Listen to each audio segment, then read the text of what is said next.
2005 October 18వ తారీఖున జరిగిన సంఘటన దృశ్యాలు. ఆ రోజు మేము వేల్పుల పిఎస్సిఎస్ నామినేషన్ కార్యక్రమానికి పోతే మాకు వ్యతిరేకంగా మీరు పోటీ చేస్తారా అని చెప్పి మా మీద దాడి చేసి, ఆ దాడి చేసే క్రమంలో మమ్మల్ని అప్పుడుండే కొంతమంది అధికారులు రక్షించే క్రమంలో పోలీస్ కాల్పులు జరపడం జరిగింది. ఆ కాల్పుల్లో కాంగ్రెస్ పార్టీకి సంబంధించిన 2 కార్యకర్తలు చనిపోతే ఆ రోజు మా పైన జెండా హత్యల కేసులు పెట్టి 16 మంది మీద కేసులు పెట్టడం జరిగింది. ఆ సందర్భంగా పులివెందుల పట్టణంలో మీరు దానికి ప్రతీకారంగా పులివెందుల పట్టణంలో వచ్చేసి వేలాది మంది మీ గూండాలు మా ఆస్తులను విధ్వంసం చేసిన విషయం వాస్తవమా కాదా అని చెప్పి సూటిగా ప్రశ్నిస్తున్నా. ఇది పులివెందులలో దగ్ధమవుతున్న దేశం కార్యాలయం. అప్పుడే దీనికి అంతకుముందు 1 నెల రోజుల ముందే మా పార్టీ నాయకులు చంద్రబాబు నాయుడు గారు పులివెందుల పర్యటనకు వచ్చినప్పుడు దాన్ని ప్రారంభించడం జరిగింది. దాని వెంటనే దీన్ని ప్రారంభించిన నెల లోపులనే పులివెందులలో మీరు పార్టీ కార్యాలయం కడతారా అనే అక్కస్తో వాటిని పడగొట్టిన విషయం వాస్తవం కాదా లేదా అని చెప్పి జగన్మోహన్ రెడ్డిని సూటిగా ప్రశ్నిస్తాన్నా.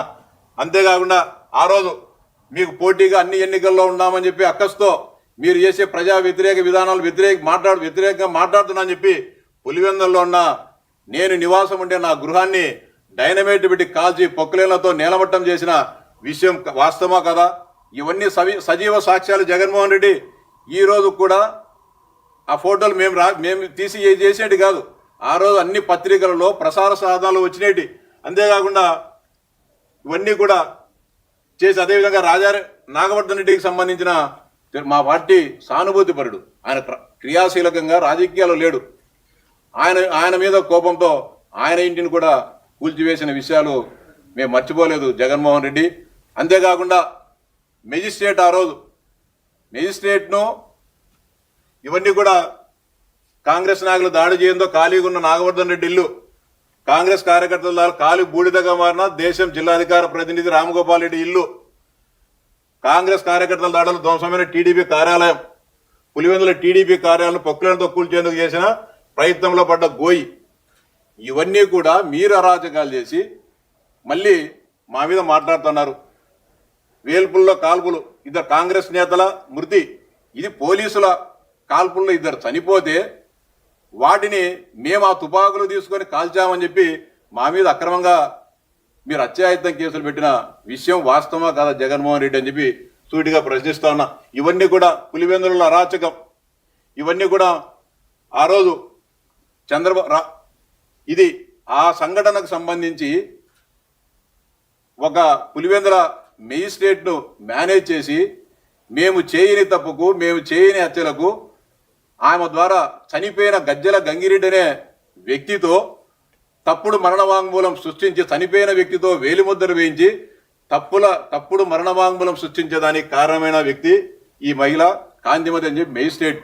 ఈమె చేసిన దురాఘాతాల పైన, ఈమె చేసిన అన్యాయం పైన మేము రాష్ట్ర ఉన్నత న్యాయస్థానానికి ఫిర్యాదు చేస్తే దాదాపు 7 సంవత్సరాల పాటు రాష్ట్ర ఉన్నత న్యాయస్థానం సమగ్రమైన దర్యాప్తు జరిపి 2012వ సంవత్సరం డిసెంబర్ 12వ తేదీన ఈమెను మెజిస్ట్రేట్గా సస్పెన్షన్ కాదు ఉద్యోగం నుంచి తొలగించడం జరిగింది. ఆ సందర్భంగా వచ్చిన వార్త రాజావారి సేవల చెరువు పులివెందుల జడ్పీ డిస్మిస్, నాడు వైఎస్కు జీ హుదూర్ టీడీపీ నేతలను ఇరికించే కుట్ర, చనిపోయిన వ్యక్తితో వేలిముద్ర మరణ వాంగ్మూలాన్ని మార్చేశారు, న్యాయవాదితో భేటీలు, సెల్ సంభాషణలు, బీమా కోసం కృత్యం ప్రాధాన్యం 4 అభియోగాలని 2023వ సంవత్సరంలో పశ్చిమ రాయలసీమ శాసనమండలి గ్రాడ్యుయేట్ అభ్యర్థిగా తెలుగుదేశం పార్టీ తరఫున పోటీ చేయడం జరిగింది. ఆ ఎన్నికల్లో దాదాపు 3 రోజుల పాటు కౌంటింగ్ చేసి 18వ తారీఖున మార్చి 18వ తారీఖున సాయంత్రం నేను ఎన్నికల్లో గెలుపొందితే అప్పటి అధికారులందరినీ కూడా ఒత్తిడి తీసుకొని వచ్చి ఆ కలెక్టర్ గారి పైన రిటర్నింగ్ అధికారులను ఒత్తిడి తీసుకొని వచ్చేసి నాకు డిక్లరేషన్గా నేను గెలిచినట్టు డిక్లరేషన్ ఇవ్వకుండా ఆపిన విషయం వాస్తవమా కదా? మాకు డిక్లరేషన్ ఇవ్వండి నేను గెలిచా అని చెప్పి దాదాపు నేను 1 ఓటు 2 ఓటుతో గెలవలే, 8500 ఓట్ల పైచిలుగులో నా ఎన్నికల్లో గెలిస్తే మీరు డిక్లరేషన్ ఇవ్వకుండా ఆపడమే కాకుండా మళ్ళీ నన్ను తీసుకొని పోయి దౌర్జన్యకరంగా నాకు డిక్లరేషన్ ఫారం నేను ధర్నా చేస్తే ఆ రిటర్నింగ్ అధికారి ఎదురుగా నన్ను బలవంతంగా దౌర్జన్యంగా ఒక పశువును ఈడ్చకపోయి నన్ను ఒక పోలీసు వ్యాన్లో కుక్కేసి తెల్లవార్తలు నన్ను అనంతపురం పోలీస్ స్టేషన్లో పెట్టిన విషయం వాస్తవమా కాదా జగన్మోహన్ రెడ్డిని సూటిగా ప్రశ్నిస్తా ఉన్నా. ఎందుకని మీరు తప్పులు చేసి, మీరు ప్రజాస్వామ్యాన్ని అపహాస్యం చేసి, మీకు ఎలాంటి నైతిక విలువలు లేకుండా, ఎలాంటి ప్రజాస్వామ్య విలువలు లేకుండా మీరు ప్రవర్తించి ఈరోజు ప్రజాస్వామ్యం గురించి, లేకపోతే వెనక విలువల గురించి, లేకపోతే వ్యవస్థల గురించి మీరు మాట్లాడడం సిగ్గుచేయడం చెప్పి జగన్మోహన్ రెడ్డి గారిని సూటిగా హెచ్చరిస్తా ఉన్నా. సత్తెనపల్లి పర్యటనకు పోతే మీ కారు కింద సింగయ్య అనే మీ పార్టీకి సంబంధించిన కార్యకర్తే చనిపోతే కనీసం పరామర్శించుకోకుండా, కింద పడి గాయాల పాలైన వ్యక్తిని కూడా చూడకోకుండా మీరు కూర్చున్న కారుతోనే అతని తల మీద తొక్కించి చంపిన విషయం